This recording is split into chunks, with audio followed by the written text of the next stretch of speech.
Coruscant is one of the most iconic planets of Star Wars. It's an entire planet covered in city that's kilometers deep. And it's been that way for thousands of years.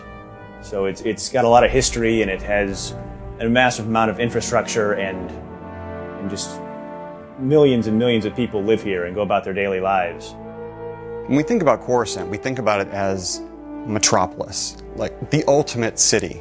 Any big city, one of the things that's most exciting about it is the massive amount of variety, both in terms of the people who live there, in terms of the environments, the neighborhoods, in terms of all the different things you can see and do in a city.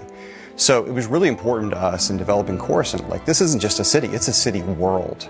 And that's why we had to create just a massiveness and a depth and a vastness that you would almost get there and be astounded and feel small the first time you walked into Coruscant.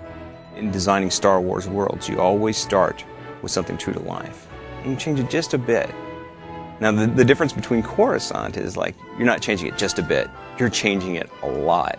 You're going the distance both directions. Whereas you might have, 50 stories on a building. What would that building look like if it was 1,000 stories? What would the Senate look like 3,000 years prior to the prequels? So there is a little bit of pulling elements from the movies, a little bit of pulling elements from the artistic ideas that some of the other artists have had.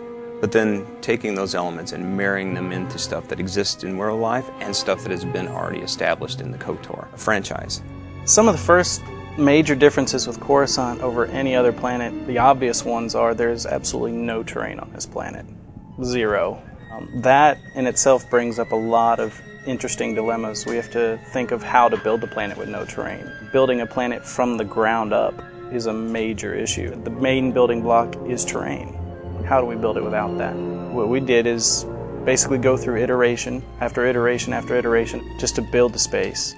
The scale of Coruscant is massive. A lot of games have cities and a lot of games have huge areas, but no game has done this combination of the two, a huge city area, like to the degree that we have.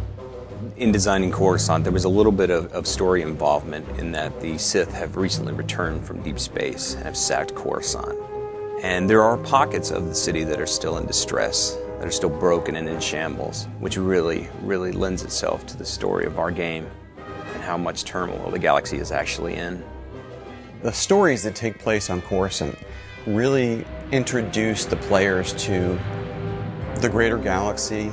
They introduce the player to the role of the Jedi in the greater galaxy, the role of the Republic in the greater galaxy, the state of the Republic in the greater galaxy. And you're going to get caught up in stories that deal with Republic politics and, backstabbing and maneuvering within the Senate Tower.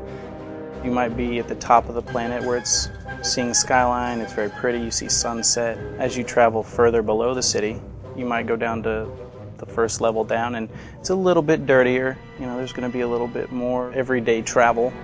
The next step might be to where you're ending up in a mob-ruled area where potentially this planet at one point was bombed. We all know that. Further down, there's going to be complete gang warfare. What we wanted to do was add a little bit of the Coruscant that you hadn't seen yet. What powers these huge buildings, these buildings that stretch, kilometers into the sky? Where's the electrical system? Where's the plumbing? Where's the sewages? The sewage systems. Those kinds of things you've never seen. What lies down in the basements? What does a parking garage look like in the Star Wars universe? Especially one for a building this, the size of the entire island of Manhattan.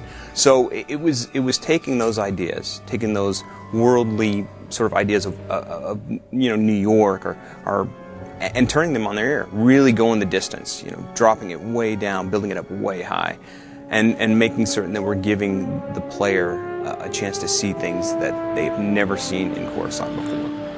Coruscant is the symbol of all the hope for democracy and civilization in the galaxy. And even though it's got its flaws and it's not perfect in a lot of ways, it's also got its beauty and its integrity in some ways. And there's people there who are trying to live a good life and do the right thing and want to see the galaxy be a safe and peaceful and happy place. So we really took a lot of care to make sure that players get to experience some of that at Coruscant, get to experience what it is that makes the Republic special, makes it worth fighting for, makes it worth dying for. One of the great things about Coruscant is that there's something for everybody. The socializers can hang out in the spaceport in the Galactic Senate and meet people as they come and go. The explorers have all the different variety of areas. They can go down into the depths of the works, or go into the criminal-laden Black Sun district. But my favorite area of Coruscant is probably the Senate district, just because it's so impressive and it has that sense of potential. You know, because you're up there and you can see for miles and miles, and you just know that there's going to be so much out there to explore and find.